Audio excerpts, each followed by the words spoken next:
Welcome to another Miss from UTech video. Today we're going to be talking about the Waze app and specifically the Waze app creating a lot of heat on our iPhone. So what can we do about that? Well, if you notice that you are not using the app and it's creating a lot of heat, there are some things that we can do. And then while you're using the app, if it's creating a lot of heat, there are other things that we can do to mitigate that heat.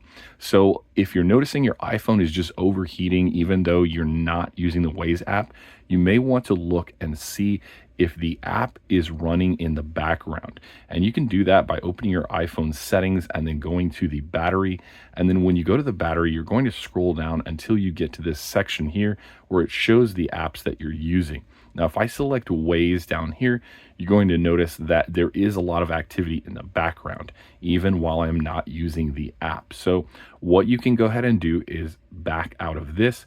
You can then go to your settings main page and scroll all the way down until you see apps at the bottom.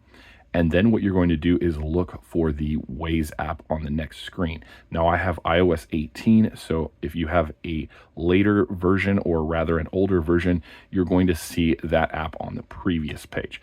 So once we go to Waze, we're going to just select it, and then we're going to turn off background app refresh, and we're going to turn off cellular data. And once you turn those off, you should notice that your iPhone will decrease in heat significantly if you are not even using the app.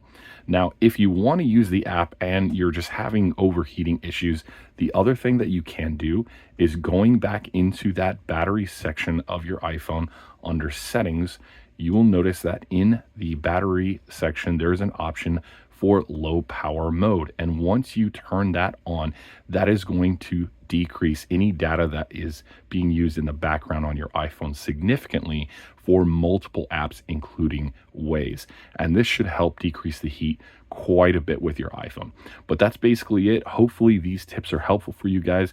If so, feel free to give me a thumbs up. And thank you so much for watching. Have an awesome day.